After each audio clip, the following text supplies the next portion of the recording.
दोस्तों, पूरी दुनिया सदियों से गोल्ड के पीछे भागती रही है। हम सब जानते हैं कि गोल्ड बहुत ही मूल्यवान धातु है। इस वीडियो में हम आपको दिखाएंगे कि कैसे मिट्टी से निकलकर सोना अपने असली रूप में आता है, कैसे बनते हैं सोने के बिस्किट, सोने के सिक्के और कैसे तैयार किया गया दुनिया का सबसे बड़ा 1000 किलो का सोने का सिक्का।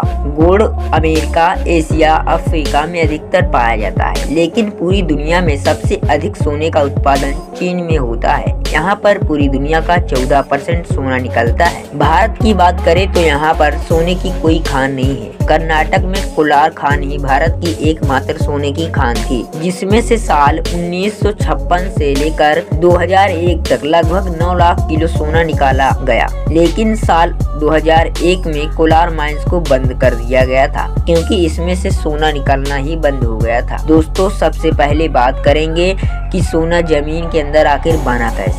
दरअसल आज से कई अरबों साल पहले जब हमारी जमीन आकार पा रही थी, तो उस समय उल्का पिंडों और पत्थरों की बमबारी की वजह से यह धातुएं भी जमीन पर आई। यह बमबारी 200 मिलियन सालों तक जारी रही और जमीन के बनने के दौरान ही पिघला हुआ लावा जमीन के अंदर धंस गया और इससे जमीन का कोर बना और बहुत सी धातुएं जमीन पर ही रह गईं। दूसरे ग्रहों से आने वाली ये धातुएं बहुत ही कीमती थीं।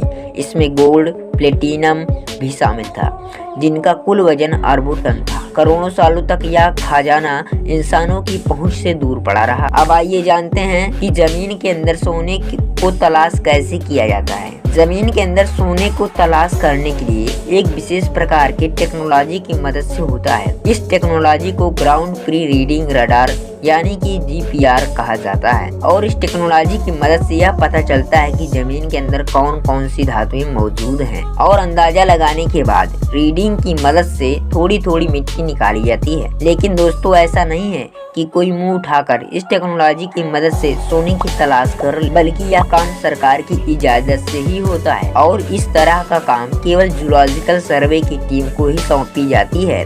दोस्तों, यदि जूलॉजिकल की टीम यह कन्फर्म कर दे कि जमीन के नीचे गोल्ड मौजूद है, फिर इस जमीन से सोने को निकालने की प्रक्रिया शुरू होती है। अंडरग्राउंड गोल्ड को निकालने के लिए धमाके करके चट्टानों को तोड़ा जाता है और किस चट्टान को तोड़ना है इसका फैसला भी जूलॉजिस्ट करते हैं।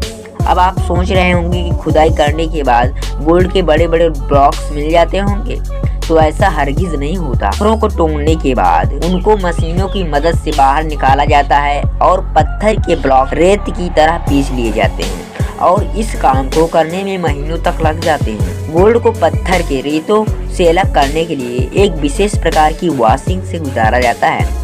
इसमें रेत के मिश्रित गोल्ड को बार बार पानी के साथ धोया जाता है और उसमें जितने भी मिट्टी होते हैं पानी के साथ बह जाते हैं और गोल्ड वहीं पर रुक जाते हैं और छोटे छोटे कंकड़ भी गोल्ड के साथ रुक जाते हैं। उसके बाद इकट्ठा हुए गोल्ड को अलग कर लिया जाता है। उसके बाद सोने के पार्टिकल्स को पिघला कर बिस्किट प्लेट और अलग अलग शेप में कन्वर्ट कर दिया जाता है। तो दोस्तों, आप सभी लोगों ने देखा कि सोने को मिट्टी से कैसे अलग किया जाता है, पूरे प्रोसेस को जाना। यदि यह वीडियो आपको पसंद आई हो तो एक लाइक तो बनता ही है। यदि आप लोग चैनल पर नए हैं तो चैनल को सब्सक्राइब करके बेल आइकन बटन को दबाना न भूलिएगा, क्योंकि हम इसी तरह की जानकारी वाली वीडियो इस चैनल पर डालते रहेंगे। धन्यवाद।